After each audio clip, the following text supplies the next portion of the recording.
या झाडाचं नाव आहे नांदरू. हे झाड तुकाराम विजयच्या दिवशी दिवसा भरावून 5 मिनिटांनी आपोआप भरल्या जातं.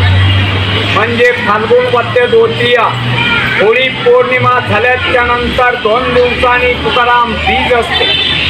तर त्या दिवशी 2 ते 3 लाख यात्रा असते.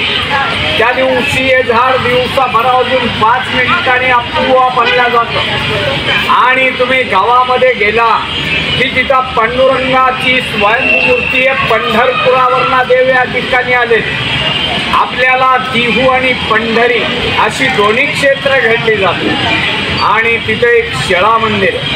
शिळा मंदिर म्हणजे असं की ज्या वेळेला रामेश्वर भट्टांनी इंद्रायणीच्या डोहामध्ये ग्रंथ बुडवले त्या ठिकाणीतनं एक मैलावरती यावं.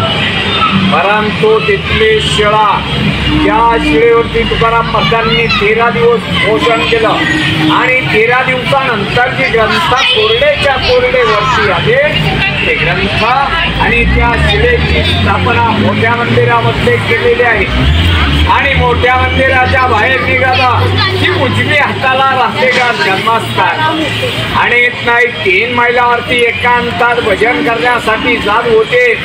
तो भंडारा डोंगर इथनं 3 मैला या बाजूला. आणि हे म्हणजे तुकाराम महाराजांचं वैकुंठ स्थान. त्यांनी समाधी वगैरे काही घेतलेलं नाहीये. देहासहित वैकुंठाला गेले आणि वैकुंठावरना 3 वेळा परत. तर संताजी जगणाऱ्यांसाठी कसे आहेत? संताजी जगणारे म्हणजे तुकाराम महाराजांचा उजवा हात असतात. त्यांनी तुकाराम महाराजांच्याकडनं वचन घेतलेलं असतं. वचन असं घेतलेलं असतं की तुम्ही वैकुंठाला गेले तर मी तुमची सेवा करू. आणि मागाहून जर मी वारलो तर माझ्या दियाला मुठमाती करायला तुम्हाला यावं लागेल. मागाहून ते वारल्याच्या नंतर तिथले गावकरी म्हणजे 5 ते 6 मैलांचं गाव आहे सुडुंबर म्हणून. तर तिथले गावकरी गड्डा वगैरे करतात, प्रेत काढायचा प्रयत्न करतात. प्रेत काय काढले जात ते आपोआप प्रेत काढले. तसेच ते निळोपर आहे. नगर जिल्हा पारनेर तालुका पिंपळनेर त्यांचं गाव. त्या गावावरनं ते येतात. येथे आल्याच्या नंतर तुकाराम महाराज वैकुंठाला गेलेले असतात.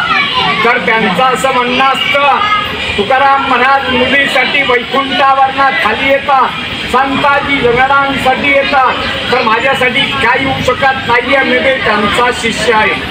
म्हणून ते या झाडाखाली बसून 42 दिवस पोषण करतात. तर त्यांचे 42 दिवस पोषण पूर्ण झाल्याच्या नंतर त्यांना स्वतः पांडुरंग भेटतात. ते पांडुरंगाला अभंगाद्वारे असे म्हणतात किंवा तुकड्याचा धावा करतो. हे तुकाराम महाराजांचा धावा केलेला आहे. तू धावा केलेला नाहीये. तुला मी ओळखत नाहीये. तू इथे आला कसा दे असे निळोपर आहे. पांडुरंगाला म्हणतात. नंतर पांडुरंगाला प्रश्न पडतो. तुकाराम महाराजांना वैकुंठावरनं खाली बडवतात. तशीच त्यांची मुलगी भागीरथी. तुकाराम बीज झाल्याच्या नंतर 3ऱ्या दिवशी रंगपंचमी असते. वडील वैकुंठाला गेल्याच्या नंतर ती 3ऱ्या दिवशी सासरीवरनं येते. वडील बिगर विचारता वैकुंठाला जातात. म्हणून ती आपल्या देहाचा त्याग आत्महत्या करायचा प्रयत्न करतात. त्यावेळेला आत्महत्या करायचं साधन म्हणजे